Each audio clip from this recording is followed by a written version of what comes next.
There is a creature on this planet, a small one, by most standards, that the humans call a dog. And I want you to understand something before I continue, because what I witnessed on the colony world of Vithara Prime will haunt my species for generations, not because it was violent, not because it was devastating, but because it was, somehow, both completely insane and the most emotionally coherent thing I have ever seen in 47 years of xenobiology fieldwork. My name is Quaraveth, Senior Xenoethologist for the Muvari Collective, and I filed this report under the classification of Unprecedented Behavioral Anomaly, Human-Adjacent Fauna. My supervisors laughed when they read the title. They stopped laughing around page 6. Let me take you back to the beginning. Vithara Prime was, at the time, a shared settlement world, a joint colonization effort between three species, the Muvari, the Thessali, and the humans. The Thessali had selected their sector near the mineral-rich ridgelines, very practical, very Thessali. The Muvari had established our research outpost near the river deltas, because water is civilization, as we say, and the humans. The humans had parked themselves right in the middle of a vast, untamed wilderness zone that our survey teams had flagged with no fewer than 11 distinct warning classifications. They called it scenic. I remember standing at the edge of the Muvari perimeter with my colleague Osaveth. She was our behavioral analyst, newer to fieldwork, still at the stage where humans fascinated her rather than terrified her, and watching through our long-range optics as the human settlement went up. Prebab structures, gardens already, children running between half-assembled buildings while adults hammered and shouted and laughed loudly at things that weren't funny to anyone but themselves, and animals. They had brought their animals. Now, we knew about dogs in the academic sense. The Muvari Collective had documented them thoroughly in preliminary xenobiology surveys. Domesticated predators, originally, pack hunters repurposed through thousands of years of deliberate cohabitation into what the humans had the audacity to call companions. The files described them as loyal, territorial, variable in size, and prone to emotional bonding with their human handlers in ways that genuinely baffled our behavioral models. What the files did not prepare me for was Biscuit. Biscuit was a dog belonging to a human named Petra Voss, a settlement engineer with a loud laugh and a tendency to gesture wildly when she talked. Biscuit was medium-sized, maybe up to my knee, which on a Muvari frame means not very large at all, with fur the color of old copper and ears that couldn't seem to agree on which direction they wanted to point. He had a scar along his left jaw from some previous encounter that no one in the settlement seemed to remember clearly, and he had the kind of eyes that made you feel unreasonably like you owed him something. On the morning of the 14th day of settlement operations, one of Vithara Prime's native fauna decided to make an appearance. The creature in question was what our survey teams had logged as a velthrak, a six-limbed, ambush predator, somewhere between the size of a large domestic animal and a small vehicle, depending on which end of the size variation you were dealing with. This particular individual was a juvenile, which, for a velthrak, means it was still large enough to cause serious structural damage to a prefab building if motivated. They were aggressive by instinct, territorial by nature, and equipped with a venom delivery system along their front pair of limbs that our medical team had spent 3 weeks developing countermeasures for. It came out of the tree line near the southern garden beds, low and fast, the way ambush predators do when they've already committed to the approach. Most of the humans in the immediate area scattered, which was the correct response. I want to be clear about that. Scattering was absolutely the rational, sensible, correct response. The settlement's alert system was already screaming. People were moving toward cover. Biscuit was not moving toward cover. Biscuit was moving toward the velthrak. Osaveth grabbed my arm. I did not shake her off because, frankly, I also needed something to hold on to. The velthrak noticed the dog approximately 2 seconds before contact and did what any apex predator does when a smaller creature charges it. Inexplicably, it reacted on instinct, snapping forward with its front limbs in a defensive strike. One limb caught Biscuit across the shoulder and sent him tumbling sideways across the dirt. Not a full strike, not a venom deployment, a warning blow. The kind a predator gives when it's saying, with the eloquence only claws can provide, reconsider your life choices. Biscuit got up. He shook himself off. He looked at the velthrak. And then, I have the optic recording. I have watched it 43 times. I remain unable to fully process it. He charged again. This time, the Velthrak didn't swat. It bit. A genuine bite. Front jaw engagement. The kind of move that in our behavioral models represents the transition from warning to commitment. It caught Biscuit by the scruff of the neck and shoulder region, held him for approximately 1.5 seconds, and then, and this is the part that broke Osavith, she made a sound I have never heard a Muvari make before or since. It released him. Because Biscuit, while being bitten by a creature 12 times his mass, had not screamed, had not gone limp, and had not stopped growling. He had just kept growling. The Velthrak put him down. And then, I am going to need you to stay with me here, because I understand how this sounds. The Velthrak lowered its head, not in a predatory crouch, not in a pre-strike position. It lowered its head in the specific postural configuration our survey files described under the category of submission or deference display. The front limbs went flat, the neck extended downward. The body language of an apex predator saying, in the only language evolution had given it, I acknowledge you. Biscuit sneezed. Then he sat down in front of it and continued staring at it with those copper-brown eyes, like he had made a reasonable point and was simply waiting for confirmation. Petra Voss came sprinting across the settlement grounds 30 seconds later, skidding to a stop in the dirt, taking in the scene, her dog sitting, the Velthrak, head still partially lowered, reassessing its entire worldview, and said something in rapid human language that our translator rendered as, Biscuit, you absolute maniac, are you bleeding? He was. A little. She didn't seem surprised. The Velthrak retreated into the tree line over the next several minutes, slowly, in the way that large predators move when they are trying very hard not to look like they are leaving. Osaveth and I watched it go. Then we watched Biscuit get scooped up by Petra, examined, declared fine mostly, and carried back toward the medical station, while other humans gathered around and did the thing humans do, which is talk very loudly and rapidly all at once. I filed my initial observation notes that evening.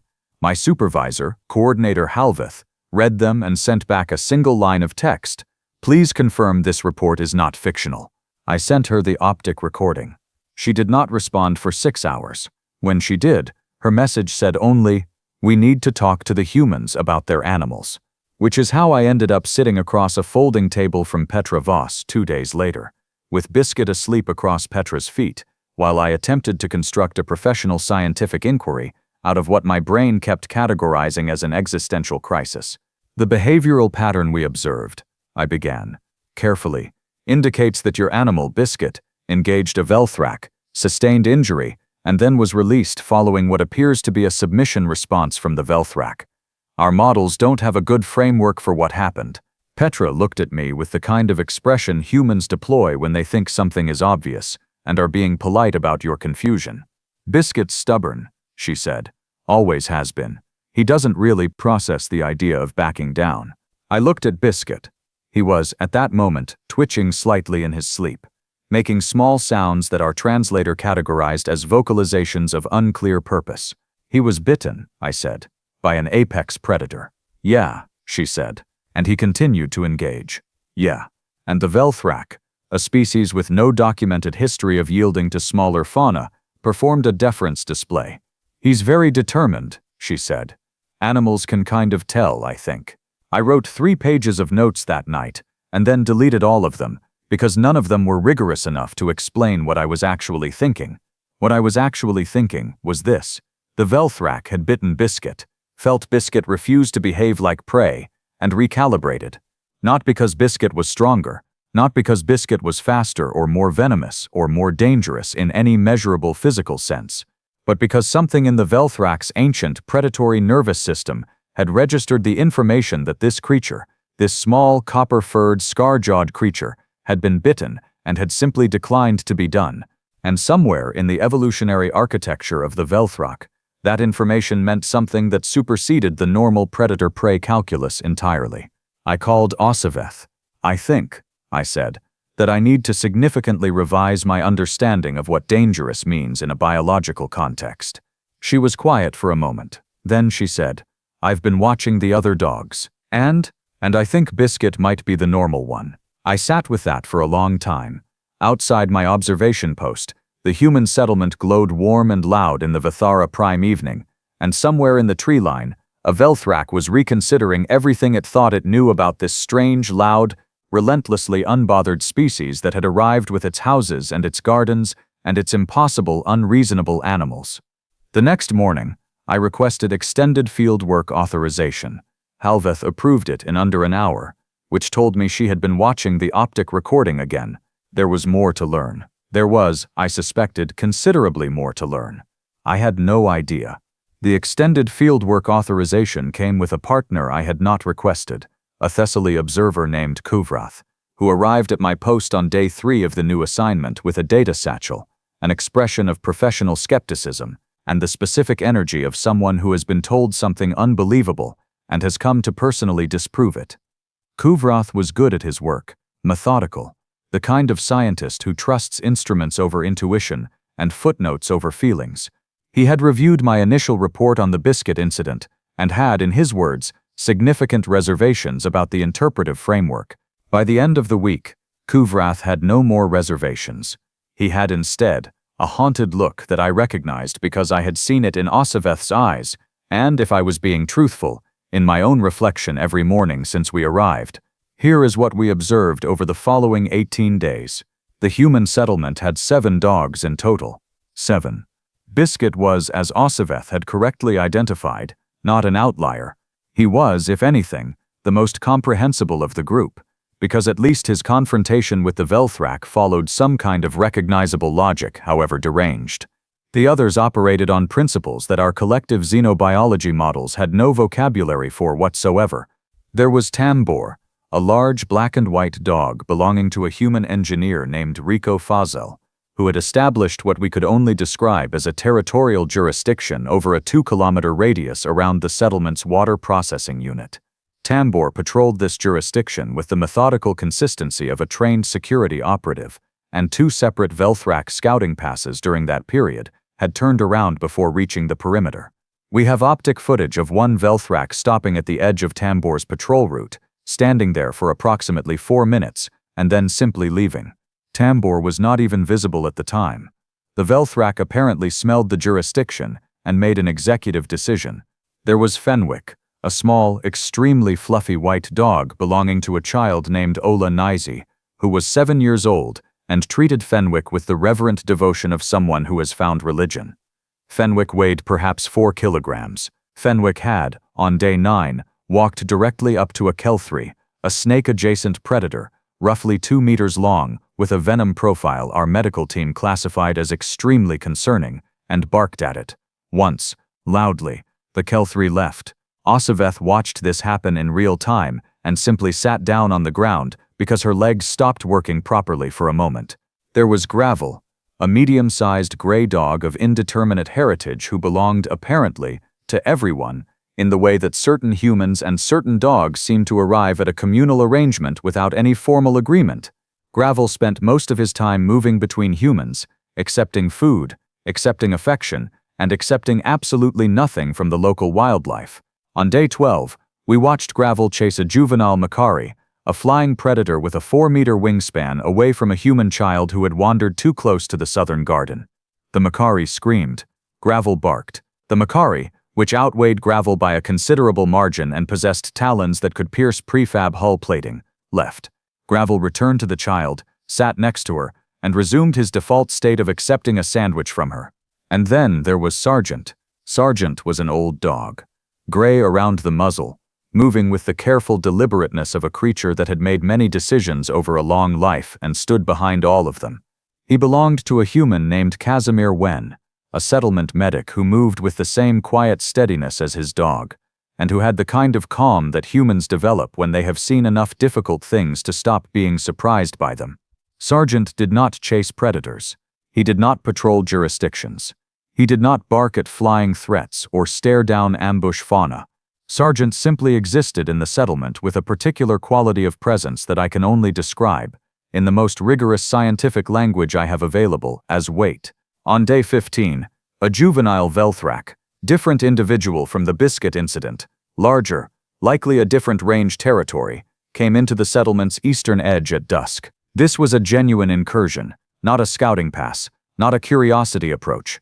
A full territorial probe by a predator, deciding whether this location was worth contesting. The settlement alert system triggered. Humans moved, and Sergeant walked out from between two prefab structures, stood in the open ground between the settlement and the Velthrak, and looked at it, just looked at it. Kuvrath was watching through the optics beside me, and I heard him stop breathing. The Velthrak was maybe 30 meters from Sergeant. It was significantly larger than the juvenile from the biscuit incident. Its threat profile, by every metric our survey instruments could measure, was substantial. It looked at Sergeant. Sergeant looked back. Sergeant's tail was not raised in a threat display. His posture was not aggressive. He was simply standing there, in the way that something stands when it has absolutely nothing to prove. 4 minutes and 30 seconds. Kuvrath timed it. 4 minutes and 30 seconds of mutual assessment. And then the Velthrak turned and walked back into the tree line, and Sergeant turned and walked back into the settlement, and Casimir Wen came out of the medical station, looked at his dog, looked at where the Velthrak had been, and said something that our translator rendered as, "Good boy." Sergeant accepted a piece of food from Casimir's pocket and went back inside. Kuvrath put down his optics. He looked at me. He said, in the careful, measured tone of a Thessali scientist who is experiencing something his instruments cannot quantify, "I owe you an apology regarding my reservations." "Accepted," I said. "What are these animals?" I had been thinking about that question for 18 days at that point, and I had arrived at something that felt less like a scientific conclusion and more like a philosophical reckoning. "They are," I said slowly, "animals that decided the predator-prey relationship was optional a very long time ago, and they have apparently not revisited that decision since." Kuvrath was quiet for a long moment. "The Velthrak is an apex predator, yes. By every biological metric we have. Yes, and a 4-kilogram fluffy domestic animal barked at one, and it left." "Fenwick had a very authoritative bark," I said, because I felt that was fair to Fenwick. The formal Muvari collective report that Osiveth and I eventually submitted ran to 214 pages. The section titled Hypothesis, Behavioral Dominance Through Unconditional Persistence was flagged by 3 separate review panels as requiring additional evidence before formal acceptance into the xenobiology literature. Those reviewers had not been to Vithara Prime. They had not watched Biscuit shake off a Velthrak bite and keep growling. They had not watched Sergeant win a staring contest with an apex predator through the pure, unassailable force of not caring about the outcome. We sent them the optic recordings. The review panels stopped asking for additional evidence. But here is the part of this story that I have not yet told you. The part that sits with me still, late in the evening when the research logs are closed and the instruments are quiet. It happened on the last day of our authorized fieldwork period, and it has no scientific classification that I have found adequate, so I will simply describe it as it occurred. Biscuit was injured more seriously than Petra had initially assessed. The Velthrak bite, that first bite from day 14, had introduced a minor infection that the settlement's medical system had been treating for the duration of our stay. By day 31, the infection had responded well to treatment, and Biscuit was declared, in human medical terminology, recovered and extremely annoying about it. We noted this in our logs as a positive outcome and considered the matter settled. On the morning of day 32, I was doing final equipment checks near the settlement perimeter when I saw Petra bring Biscuit outside for what appeared to be a routine exercise period. He was moving well. The shoulder injury had healed cleanly. He was, by every observable metric, fine. He stopped at the edge of the cleared ground, sniffed the air, and then, with the deliberate intention of an animal that has decided something, walked directly to the tree line. I watched. Petra watched. 10 meters behind him, saying his name in the specific human tone that means, "I am asking you to reconsider." Biscuit stopped at the tree line edge. He stood there, and then, from within the tree cover, something moved. The Velthrak, the original Velthrak. The one from day 14, I recognized the specific pattern of markings from our optic records, came to the edge of the tree line. It stood there. Biscuit stood there. Approximately 2 meters of open air between them. And what happened next is the thing I have no scientific language for. The Velthrak lowered its head. Not the full submission display. Something different. Something partial. Something that looked, and I am aware of how this sounds in a formal xenobiology report, like acknowledgement, like the specific gesture of a creature that has thought about something for 18 days and arrived at a conclusion it needed to deliver in person, and then it raised its head again, made a low sound that our audio instruments recorded but that had no match in our Velthrak vocalization database, and turned back into the tree line.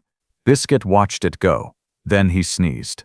Then he turned around and trotted back to Petra, who immediately crouched down and checked him over with the thoroughness of someone who has learned not to assume anything, which is a very sensible approach to life when your companion animal has recent Velthrak interaction history. I stood at my equipment station and did not move for approximately 3 minutes.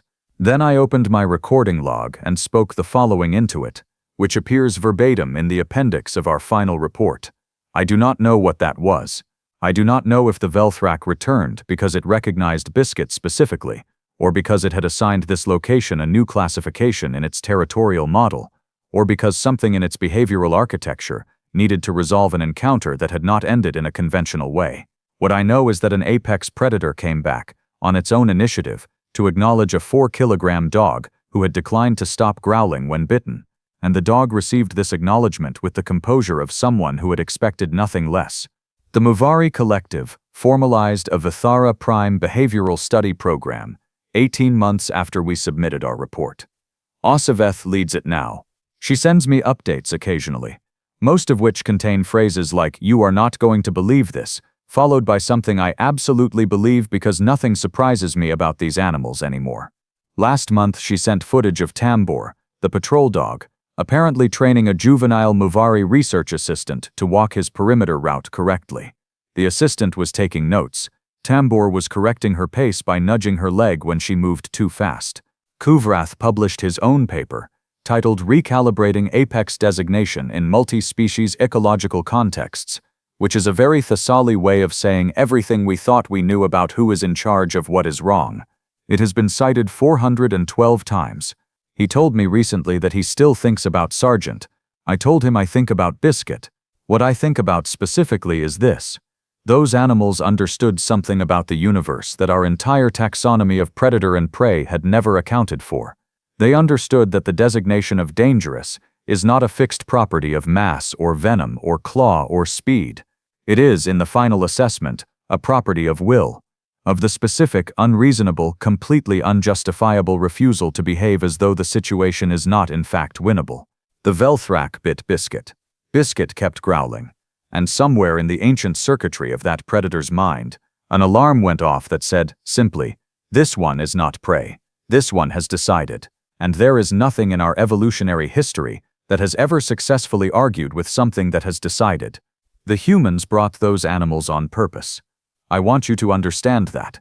They looked at an untamed wilderness world with 11 survey warning classifications, and they packed their dogs. I used to think that was reckless. I now believe it was the most strategically sound decision in the history of joint colonization efforts, achieved entirely by accident, by people who just wanted their companions with them and didn't think about it any more deeply than that, which is, somehow, the most human thing about the whole situation. My name is Koroveth, senior xenoethologist for the Muvari Collective, and I have spent my career studying the behavior of species across 43 documented worlds. I have never filed a report that changed how I understand the concept of power. I have now filed one.